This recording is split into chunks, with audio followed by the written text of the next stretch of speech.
శ్రీ గురుభ్యో నమః. 6వ అధ్యాయం 44వ శ్లోకము. ఈ శ్లోకము యోగభ్రష్టుడైన సాధకుడు అంతర్గత ప్రేరణ గురించి చెబుతుంది. ఓం పూర్వాభ్యాసేన తేనైవ హ్రియతే హ్య వసో అపి సహ జిజ్ఞాసురపి యోగస్య శబ్ద బ్రహ్మాతి వర్తతే. ముందుగా పదపదానికి అర్థం తెలుసుకుందాము.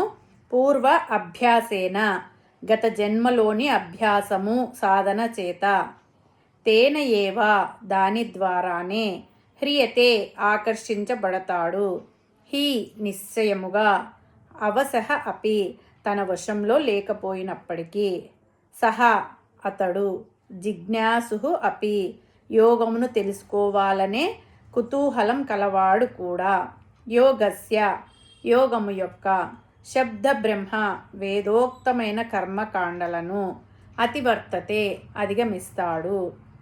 తాత్పర్యం ఏమంటే, పూర్వజన్మలో తను చేసుకున్న అభ్యాసం చేత తనకు తెలియకుండానే తేనైవ దారి మల్లుతాడు.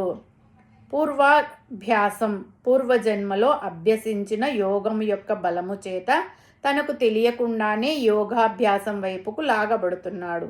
ఇది అంతా అతని పూర్వజన్మ సంస్కారం వలన కలుగుతూ ఉంటుంది. శ్రీమంతుల ఇంట్లో పుడితే అతనికి ఉన్న ధనబలము, స్నేహితులు, చుట్టుపక్కల ఉన్న పరిసరాలు, వాతావరణము అతనిని చెడు అలవాట్ల వైపు లాగుతూ ఉంది కదా, మరి అతనికి యోగాభ్యాసం చేయడానికి ఎలా వీలు కుదురుతుంది అని ప్రతి వాడికి సందేహం కలుగుతుంది. దానికి పరమాత్మ ఇచ్చిన సమాధానమే ఈ శ్లోకం. పూర్వజన్మలో యోగాభ్యాసం చేసి అది పూర్తి కాకుండానే మరణించిన యోగి మరుసటి జన్మలో శ్రీమంతులు, ఆచారవంతులు అయిన వారి గృహాలలో జన్మిస్తాడు అని చెప్పాను కదా. అతనికి ఉన్న ధనము, పరిసరాలు అతనిని చెడు అలవాట్ల వైపు లాగినా ఈ యోగభ్రష్టుడు వాటి వంక చూడడు. ఆధ్యాత్మికత వైపే మొగ్గు చూపుతాడు. అతడి పూర్వజన్మ సంస్కార బలం అటువంటిది. కాబట్టి మనం ఏ చిన్న పుణ్యకార్యము చేసినా అది మనకు తర్వాతి జన్మలో ఎంతో ఉపయోగకరంగా ఉంటుంది. అదేవిధంగా మనం పాపం చేసినా మరో జన్మలో పాప కార్యాల వంక లాగుతూనే ఉంటుంది.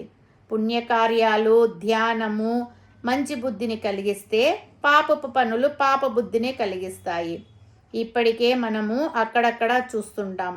రమణ మహర్షి, కంచి పరమాచార్య, త్యాగరాజు, ప్రహ్లాదుడు మొదలగు వారు, ఇంకా మనకు తెలియని వారు ఎంతోమంది ఉన్నారు. వారందరూ ముందు జన్మలో ఆధ్యాత్మికతలో మునిగి తేలిన వారు. కాబట్టి మరో జన్మలో కూడా వారు చిన్నప్పటి నుంచి ఆధ్యాత్మిక బుద్ధి కలిగి ఉంటారు. ఆధ్యాత్మికత వైపుకే లాగబడతారు. వారిని ప్రాపంచిక విషయాలు ప్రలోభ పెట్టలేవు. అంటే ముందు జన్మలో యోగాభ్యాసము, ఆధ్యాత్మికత పెంపొందించుకున్నవాడు మరు జన్మలో కూడా ఆ వైపుకు బలవంతంగానైనా లాగబడతాడు. అటువంటి యోగి ఎటువంటి గతులు పొందుతాడు అనేది వివరిస్తున్నాడు పరమాత్మ. ఆ జిజ్ఞాసు తిరిగి వేదాలు, శాస్త్రాలు, వాటిలో ఉన్న కర్మకాండల వంక చూడకుండా కేవలం పరమాత్మను తెలుసుకోవడానికే ప్రయత్నం చేస్తాడు. ఎందుకంటే అతడు పూర్వజన్మలో ఈ కర్మకాండల స్థితిని దాటి సద్గుణ బ్రహ్మను ఉపాదించే స్థితికి చేరుకున్నాడు. కానీ కాలం తీరడం వలన మరణించాడు. మరు జన్మలో అతడు చెడు అలవాట్ల వైపు లాగబడకుండా మరలా కర్మకాండల వంక, ప్రాపంచిక సుఖాల వంక పరిగెత్తకుండా ఆత్మజ్ఞానం కొరకు ప్రయత్నం చేస్తాడు. పరమ సుఖమును, శాంతిని పొందుతాడు. తుదకు పరమాత్మలో ఐక్యమవుతాడు. అటువంటి వాడికి మరో జన్మ ఉండదు. హరి ఓం తస్సత్.